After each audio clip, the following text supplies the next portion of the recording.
تاریخ مدینہ دمشق کتاب ہے، اس کے اندر جو ہے واقعہ لکھا ہوا ہے کہ امام ابن سماک رحمہ اللہ خلیفہ ہارون رشید کے دربار کے اندر، اب خلیفہ کو پیاس لگی، پانی منگوایا، امام ابن سماک موجود، کہا حضرت پانی پینے سے پہلے ایک سوال۔ کیا سوال؟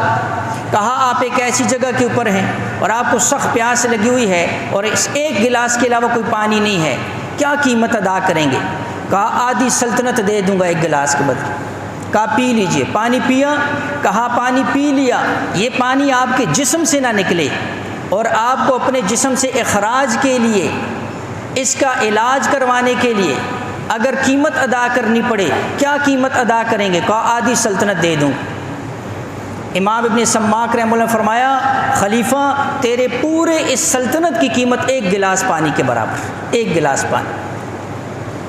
اس ایک گلاس پانی کی قیمت کی جو برابر سلطنت ہے، اس میں اللہ کو نہیں بھولنا ہے، اس میں اللہ کی نافرمانی نہیں کرنی ہے کہ اس تخت اور اس حکومت کی وجہ سے اللہ کو ناراض نہیں کرنا ہے۔ انسان کی کمزوری کو بتا رہا ہوں، یہ انسان کی کمزوری، یہ انسان کا حال ہے، ایک گلاس پینے کا محتاج، اور اگر وہ پیٹ کے اندر چلا جائے پھر اس کو نکالنے کا بھی محتاج۔